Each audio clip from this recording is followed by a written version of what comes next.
Samsung үнэхээр зоригтой. Учир нь тэд шинэ дэлгэцийн технологи хамгийн гол бүтээгдэхүүн дээр оруулж ирсэн. Хүн бүрийн сэтгэл сайн байгаа. Гэхдээ гоо сайханд золиос хэрэгтэй. Яг ийм үр дүн үзүүлэхийн тулд Samsung ч гэсэн золиос гаргасан. Энэ бол Samsung Galaxy S26 Ultra. Одоогоор хэрэгжлийн гар дээр очиагүй байгаа. Хэдүүлээ дурч үзцгээе. Хамгийн эхлээд энэ утас бол өнгөрсөн жилийн S25 Ultra-тайгаа тун тустай.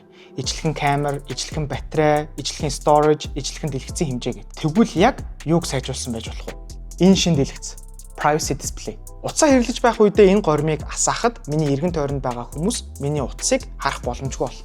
Өмнө ийм шийдлийг хүмүүс дэлгэцийн наалтаар шийддэг байсан. Гэхдээ privacy display бол түүнээс хамаагүй сайн ажиллаж байгаа. За аль ч өнцгөөс бүр нууж чадна. Бас банкны app, message app тэрч бүхэл зөвхөн notification-ы нуух байдлаар ч ажиллана. За цаана яг ямар технологи яваад байгаа гэхээр хоёр төрлийн пикселээс энэ дэлгэц бүтэж байгаа. Wide pixel болон narrow pixel. Wide pixel нь болохоор дүрсийг өргөн хүрээнд цацна. За яг л бидний одоо хэрэглэж байгаа дэлгэц шиг гэсэн үг. Харин narrow нь болохоор зөвхөн нэг л өнцөг рүү цацна. Энэ нь privacy display. За үүнийг яг нарийн харьяа гэх юм бол микроскопоор харж болно. Privacy display асах үед дэлгэцний чанар жаахан унж байгаа. Бусдаар дэлгэцийн хувьд өмнөх хөлбөртөйгээ адилхан 6.9 инч 120 Гц 1440p чанараар харуулна. Гэхдээ зарим өнцгөөс яг харьцуулаад харахад үл ялэг муу байгаа. Гэхдээ Samsung-гийн зүгээс privacy display-г оруулж байвал ийм хэмжээний жижиг зүйлсийг хэрэглэгчид анзаарахгүй гэж дүгнсэн баг. Хайрцагнаас гарахдаа бүгдийн дефолт байдлаар 1080p чанартайгаар дэлгэцийн тохиргоог нь тохируулсан байна. За энэ мэдээж хэрэглэгчдэд батарейг хурдан дуусгахгүй удаан ашиглаж байгаа мэдрэмжийг өгөхийг зорьсон баг.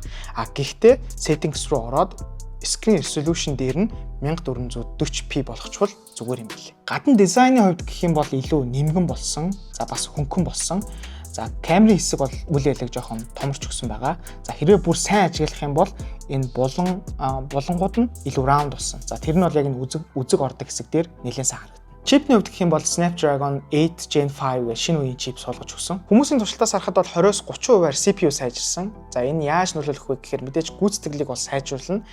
Жишээ нь app ашиглалт, тоглоом тоглолт, олон зүйлийг зэрэг ажиллуулах гэдэг ч юм уу тий. Тэгээ бас батарей ашиглалтыг сайжруулж байгаа. За ялангуяа өмнөх хөлбөртөйгээ ижил хэмжээний батарейтай чип болон үйлдвэрлэлийн системийнхаа тусламжтай илүү үр дүнтэй ашиглах нь байна. Мөн vapor chamber хөргөлтийн системийн тусламжтайгаар техникэл үзүүлэлт талаасаа ижилхэн ч гэсэн хэрэглээнд бол ахиц гарах нь бол дамжиггүй.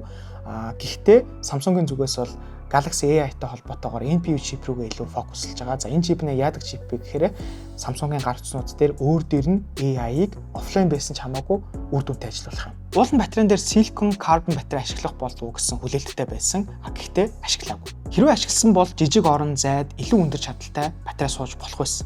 За тэгээд тэр гаргасан сул орон зайдаа бусад зүйлсээ сайжруулах боломж нөхцөл үүснэ. Мөн үйл ашиглахад сайн үзүүлэлтүүд үзүүлдэг, цэнэглэлтийн хувьд ч гэсэн сайжирна. Silicon carbon батарейны хувьд бол одоо хятад утаснуудын батарейны галзуу үзүүлэлтүүдийнх нь гол нууц. Мөн хурдан цэнэглэлтийнх нь бас гол нууц гэж хэлж болно. Гэхдээ энэ удаагийн S26 Ultra-гийн хувьд утастай болон утасгүй цэнэглэх хурд нь мэдгэдэггүйц сайжирсан. 30 минутын дотор 75% болтлоо дүүрхэн. За камерны хувьд бол сүртэй өөрчлөлт байхгүй. Анханасаа бол ер нь сайн камертай байсан. За нэг шинээр орж ирсэн сайн зүйл нь юу вэ гэхээр Horizon Lock буюу бичлэг хийж байх үед stabilization буюу тогтвортой байдал нь үнэхээр супер сайжирсан байл. За утсыг бүр яаж ч хөдөлгөж савсан бичлэгэнд айхтар өөрчлөлт мэддэхгүй. За бас бичлэг дээрх аудиогоо нэлээд сайн засаж болж байлаа. Харин Galaxy AI-тай холбоотой ямар шинэ функцүүд нэмэгдсэн бэ гэхээр call screening буюу таны өмнөөс тань руу залгаж буй хүнтэй холбогдоод хэн ямар зорилгоор ярьж буй мэдээллийг танд өгнө. За мөн дарсан зургаасаа шаардлагагүй зүйлсийг хасах амархан байсан бол одоо нэмж болдог болсон. Тэгээд мөн Circle Search-ээр юм хайх юм бол бүх жижиг хэсэг болгоноор нь харуулна гэд олон өөрчлөлтүүд орсон. За тэгээд хамгийн гоё таалагдсан зүйлс нь юу байсан бэ гэхээр таны мартсан чухал ажлыг календар дээр тань оруулж сануулна. Мөн найзтай нь өмнө хамт ахуулсан зураг нэхэх юм бол шууд ойлгоод явуулахад бэлэн болгож илээ. Төсвөлтний хэлэхэд гоё зүйлс дүргэлж золиос хэрэгтэй. За бид Apple iPhone Air дээрээ ямар хэмжээний золиос гаргасныг бол бүгд мэдчихэж байгаа. Speaker, батарей, USB, Beats марах боломжгүй гэдэг ч юм те. Түүн шиг Samsung-ын зүгээс ч гэсэн S26 Ultra дээр бас гоё технологиудыг нэвтрүүлэхийн тулд бас баггүй хэсгээ золиослсон байна.